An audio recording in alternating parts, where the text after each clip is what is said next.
Amém. A igreja pode se assentar. Vou pedir para quem pode. Eliane, você pode orar? Agradecendo os dízimos, as ofertas, as contribuições. Vamos orar.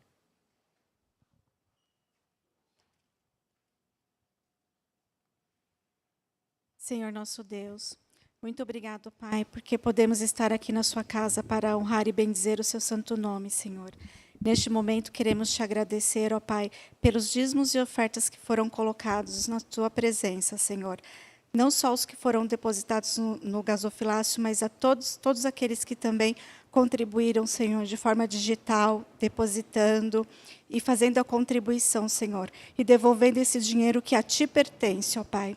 Queremos te pedir que o Senhor abençoe a todos os dirigentes para que possa utilizar esse dinheiro, Senhor, para a tua obra, Senhor, para que seja feita a tua obra aqui na terra, ó Pai. É em nome de Jesus Cristo que nós te oramos e te agradecemos, com perdão dos nossos pecados. Amém. Bem, vamos ouvir a mensagem. Passa a palavra ao pastor. Novamente, boa tarde, irmãos. Bom estarmos juntos. Bom termos também pessoas nos acompanhando pela internet, aqueles que chegarão depois. Hoje um irmão aqui da igreja me passou uma mensagem dizendo: pastor, não vou estar na igreja, hoje é a minha escala, eu estou de plantão no meu trabalho, mas chegando em casa eu vou assistir, vou participar do culto. Então que Deus fale ao nosso coração que estamos aqui, Deus fale ao coração daqueles que estão nos ouvindo pela internet e Deus fale ao coração daqueles que ainda irão chegar, que ainda durante a semana estarão chegando e participando do nosso culto, ouvindo a palavra. Queridos, se Deus permitir, hoje eu quero concluir a mensagem que eu comecei domingo passado. E eu disse nessa mensagem, com base em Mateus capítulo 24, que a mensagem básica de 24, Mateus, é quando Jesus, lá no versículo 32, diz: aprendam a lição da figueira.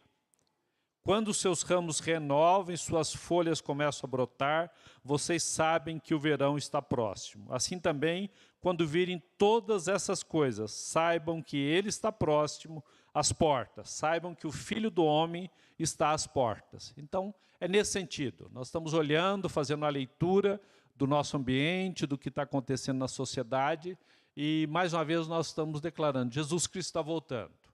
Jesus Cristo está voltando. Domingo passado, na saída do culto, uma irmã chegou para mim e, sorrindo de forma simpática, disse: pastor, o senhor sabe que tem outras interpretações desse texto, né? E eu falei: não, realmente existem outras interpretações, eu vou lembrar no próximo domingo. E eu queria dizer duas coisas. Primeiro, sobre o próprio texto, e falar sobre escatologia, falar sobre Jesus Cristo, a sua volta, é muito difícil. Sobre o próprio texto tem várias abordagens, várias interpretações, inclusive sobre o livro de Apocalipse, que é um livro difícil, que fala justamente dos últimos dias e fala sobre a volta de Jesus Cristo. Nós temos vários livros. Só para terem uma ideia, hoje eu não tenho porque eu já doei essa coleção, mas eu tinha a coleção de Calvino, interpretação e comentário de toda a Bíblia.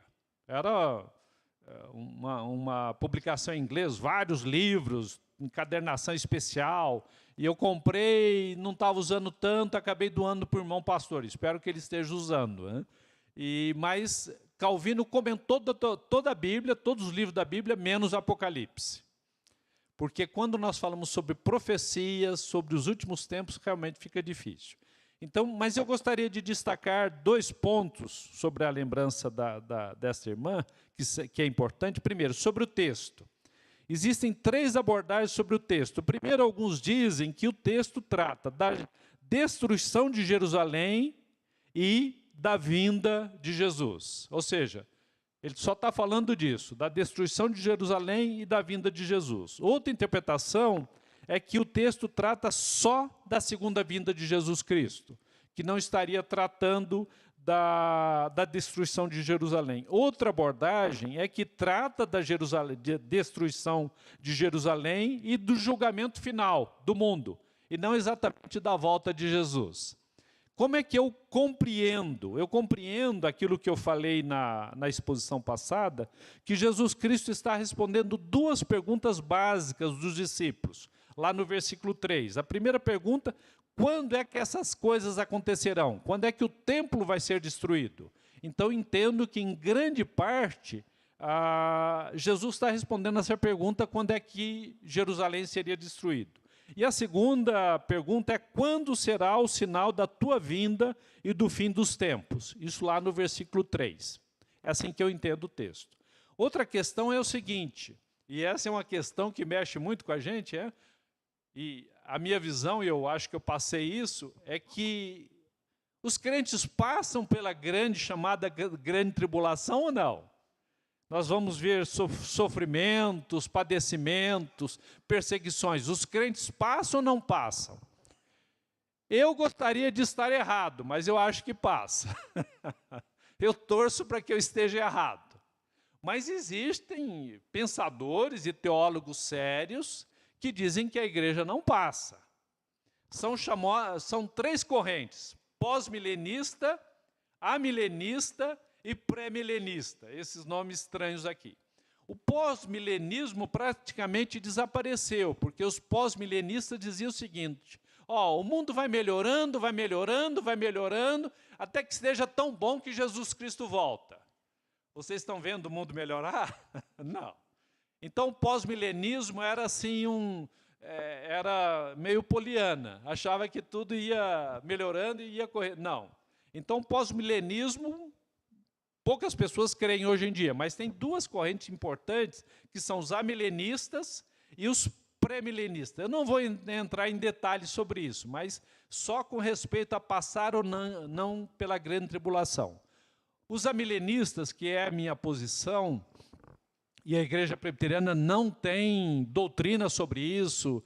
Os amilenistas queriam adotar o amilenismo e tirar os pré-milenistas da igreja, porque deveriam... Não, isso não tem nenhuma decisão. A igreja temos amilenistas e pré-milenistas, mas basicamente é o seguinte: os amilenistas creem sim que tem perseguição, lutas, a grande tribulação, e nós, os crentes, passamos. Por isso que eu gostaria de estar errado, porque eu não gostaria de passar, mas eu acho que nós vamos passar.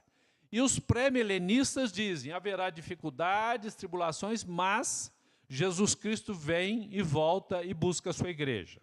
Que, se eu não estou enganado, ele vem nos céus, busca a sua igreja, e aí vem uma grande tribulação, sofrimento, padecimento, ainda ocorrerão conversões, principalmente dos judeus, e aí será o final de todas as coisas. Tá? Eu só estou esclarecendo porque não é errado ser pré-milenista e não é errado ser amilenista. É questão de... E tem gente séria dos dois lados. Está claro? Então, quando eu estiver falando, eu vou falar mais na perspectiva de que nós vamos passar pela grande tribulação.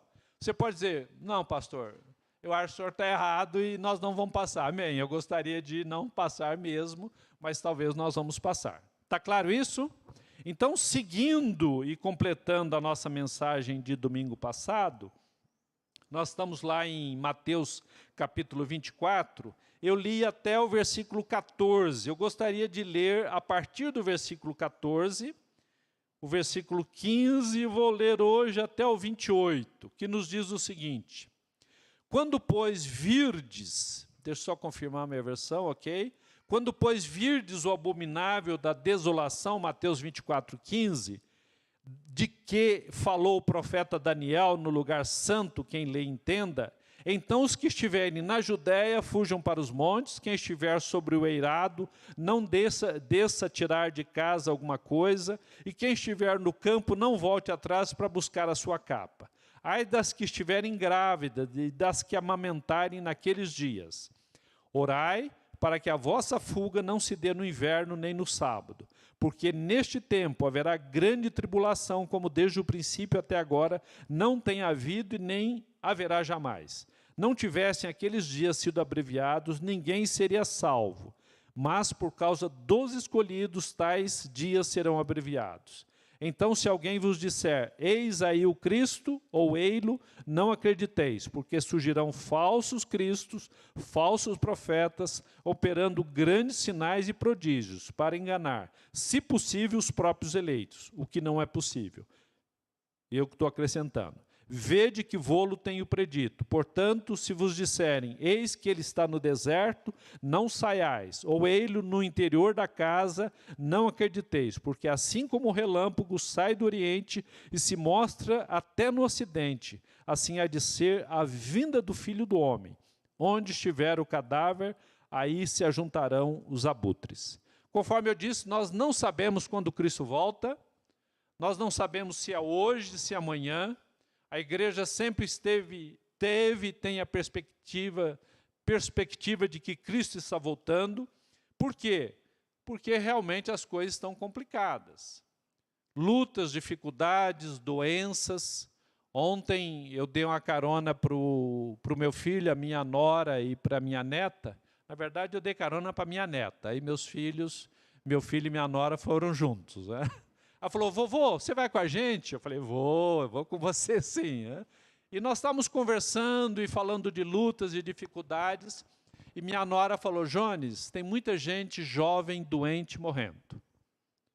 Eu ouvi nos últimos tempos, vocês talvez tenham notícias, de jovens, eu digo jovens a partir de 30 anos ou por volta disso, jovens tendo infarto. Não sei se vocês têm ouvido. Eu ouvi uma meia dúzia. Sério, pessoas próximas. Sobrinhos nossos que perderam amigos, 2 amigos, por exemplo, de infarto. Um subsequente ao outro. A minha nora estava falando que alguém da igreja que ela está frequentando, a pessoa, uma jovem boa, que trabalha como bombeira, teve um infarto fulminante e veio falecer. Então nós vivemos num mundo complicado, eu acho que a vida humana se torna cada dia mais insustentável. As pessoas estão tendo mais dificuldades, mais lutas, mais problemas. Eu acho que a pandemia trouxe muita doença, no sentido, saímos debilitados, saímos doentes fisicamente da pandemia. Tem várias pessoas com chamada pandemia prolongada, pessoas doentes emocionalmente, doentes espiritualmente. Temos ouvido, recentemente alguém compartilhou conosco, jovem crente na igreja, durante a semana, acabou cometendo suicídio no seu trabalho, ele tinha acesso à arma por causa do seu trabalho. Eu vi esses dias, eu não sei se vocês já ouviram, só para completar a nossa introdução, que já ouviram falar em microplásticos? Já ouviram falar? Alguém já ouviu falar? Que, olha aí, muito bem, então, update aí, estão atualizados aí. Né? Os cientistas estão pesquisando que está aparecendo e já está fazendo parte da nossa realidade os microplásticos. O que são microplásticos? Dizem que o ar que nós respiramos já tem partículas de microplásticos. Eles já detectaram. Já foram identificados em animais, em peixes, na estrutura do animal, microplásticos, ou seja, lá em casa a gente come muito pouco carne, minha esposa não come carne, a gente come mais peixe. Mas nos peixes já foram encontrados microplásticos. No corpo humano, eu estava vendo, já foram identificados exame de sangue, porque são tão micro mesmo, são tão pequenos, que eles estão circulando, estão aí na nossa corrente sanguínea, no pulmão, no útero, na boca. E agora uma notícia de agosto, que não tinham detectado ainda, na estrutura do músculo do coração. Eles dissecando um coração, estudando um coração, identificaram que na estrutura, é o órgão mais interno, que não tinham localizado ainda, na estrutura já existe microplástico. Eu acho, irmãos, que não é só o mundo físico que está acabando, a vida humana está se tornando insustentável, não só pelo aquecimento, Mas toda a ordem da criação, toda a ordem do Éden, toda a ordem que Deus colocou no mundo, segundo as profecias, essa ordem está se desestruturando. Está se desestruturando por interferência humana. Não é que Deus, de uma hora para outra, resolveu destruir tudo. Não, nós estamos destruindo a nossa casa terrena. A realidade é esta. Então, quando nós olhamos estes textos, aquilo que eu falei, nós temos que lembrar da lição da figueira. Quais são os sinais? Domingo passado eu citei alguns sinais. Hoje eu quero citar, aparece lá no versículo 7, que nação se levantará contra nação e reino contra reino, haverá fomes e terremotos em vários lugares e tudo isso será o início das dores. Ora, sem dúvida nenhuma nós ouvimos falar de fomes e terremotos todo o tempo. Eu estava estudando a semana passada e dei um Google sobre terremotos. Eu fiquei abismado. Tem terremotos, só em outubro eu localizei 6 terremotos. E não é terremoto fraquinho, não. É 6.0, 6.3. Na Austrália 2 terremotos. Na Argentina, terremotos de 6.0. Claro que nós acabamos não ouvindo, por quê?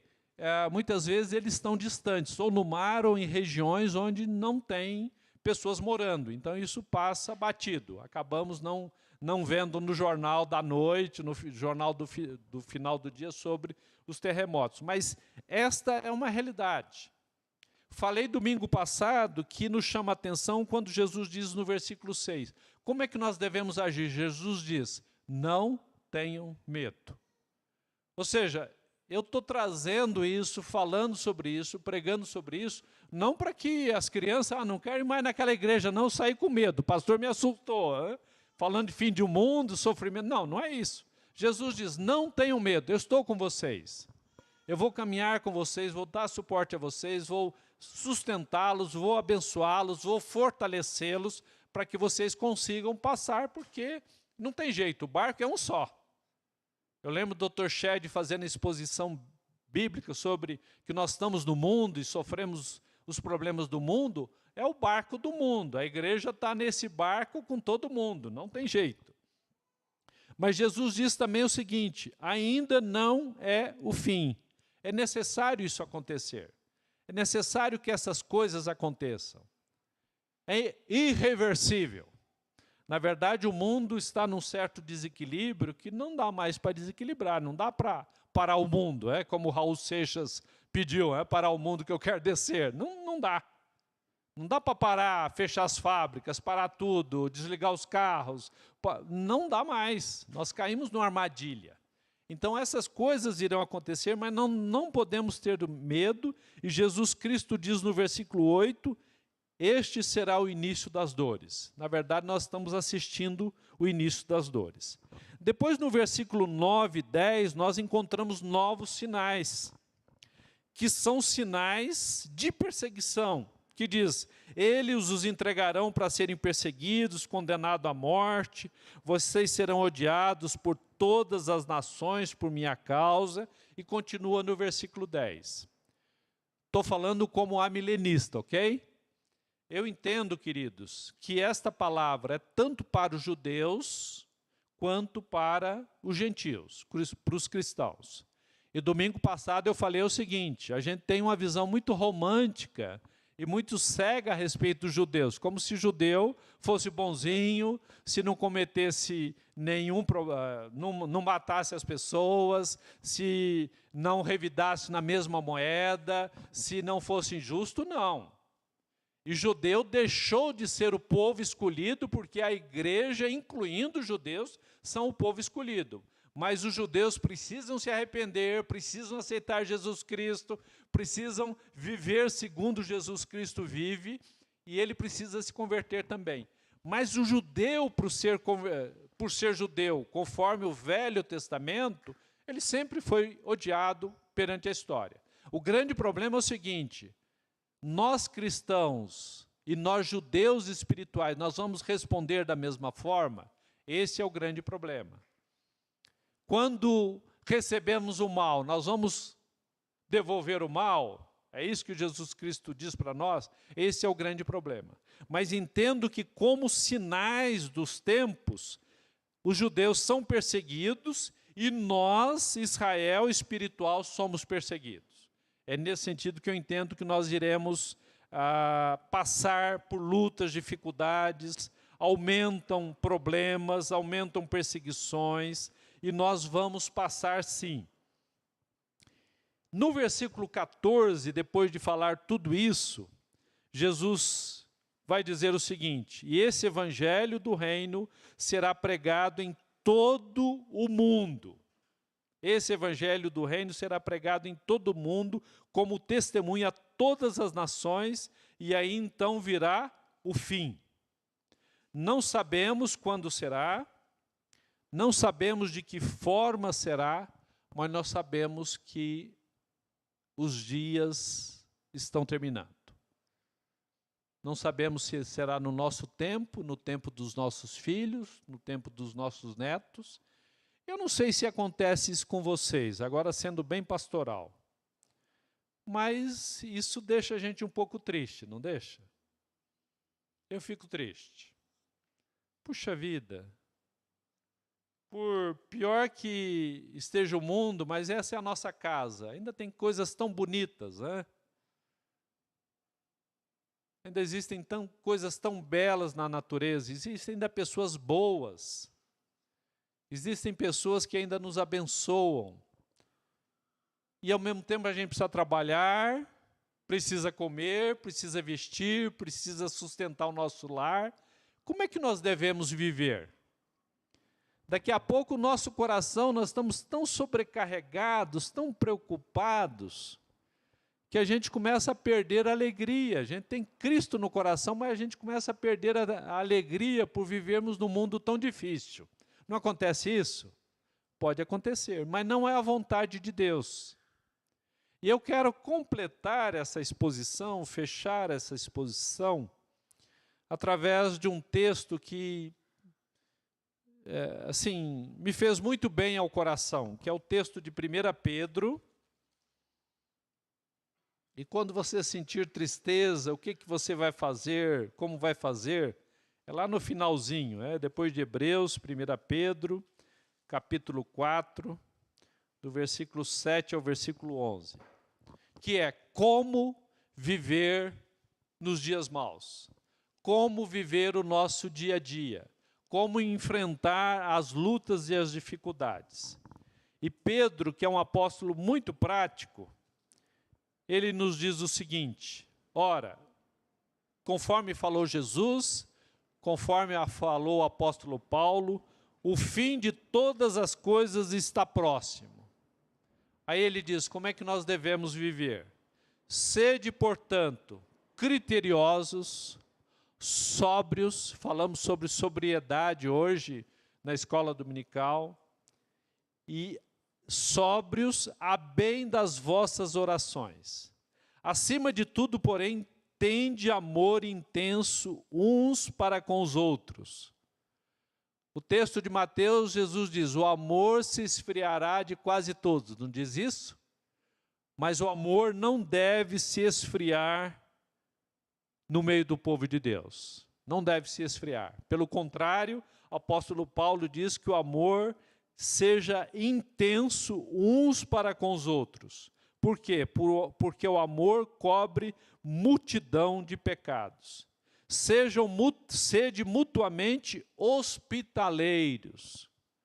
A nossa casa sempre deve estar aberta para o necessitado, para o aflito, para o amigo, para aquele que precisa de suporte. A nossa casa deve ser um porto seguro para todas as pessoas, inclusive julgando lá mal, né?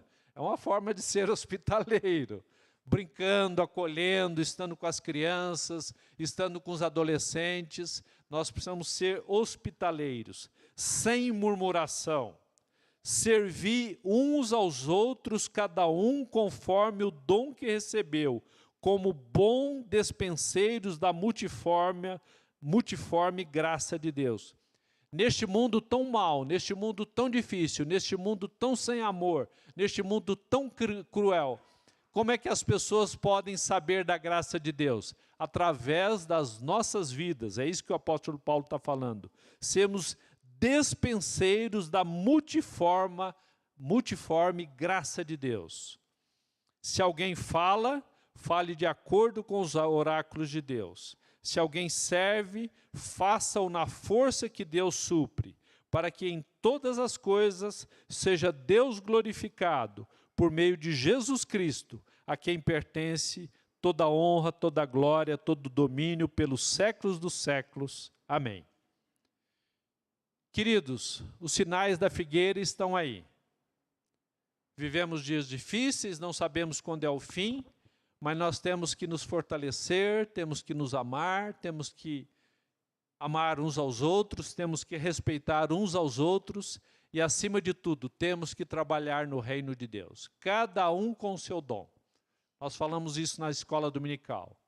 Não só os diáconos, não só os presbíteros, mas as senhoras, todos nós devemos estar trabalhando. Os irmãos que estiveram compartilhando aí sobre fazendo marmitex, contribuindo com a construção, outros fazendo seus dízimos, as suas ofertas, ou seja, estarmos reunidos para sermos fortalecidos, para que possamos viver cada dia segundo a vontade de Deus para as nossas vidas. E que o mundo possa conhecer da graça de Deus através das nossas vidas. Que Deus abençoe a sua vida, que Deus abençoe a vida do seu lar, que Deus abençoe a sua segunda-feira, os seus desafios, sua vida profissional, que você seja cheio do Espírito Santo, para que as pessoas possam ver isso no seu dia a dia. Deus abençoe. Amém? Vamos terminar com o último cântico. Ao som do órgão ficaremos em pé.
Senhor nosso Deus, obrigado por Tua palavra, obrigado pelo ministério de Jesus Cristo, obrigado pela obra extraordinária, graciosa de Jesus Cristo por nós, por todos nós. E não temos ilusão com respeito a este mundo, ó Deus. Somos peregrinos, somos forasteiros. O nosso lar é um lar celestial. O Senhor nos deu esse lar aqui também, ó Deus, mas com tristeza temos que dizer que nós cuidamos muito mal do nosso lar, ó Deus. Nos arrependemos, inclusive como igreja, ó Pai, porque o Senhor fez tudo bom, tudo maravilhoso, tudo perfeito, e ao longo da história nós fomos abusando da criação, destruindo a criação, não respeitando a criação, e nós chegamos nesse momento tão difícil da nossa história, Pai. E ao mesmo tempo ouvimos Jesus Cristo dizendo que essa vida, este mundo, essa nossa casa é uma casa terrena e irá passar. E que existe um novo céu e uma nova terra que já estão sendo construídos.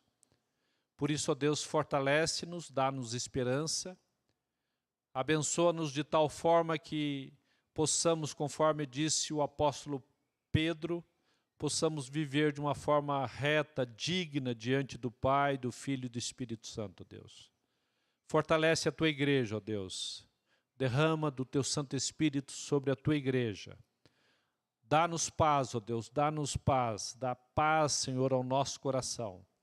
E que possamos, conforme também disse Pedro, possamos ser despenseiros da graça maravilhosa de Jesus Cristo para este mundo, ó Deus.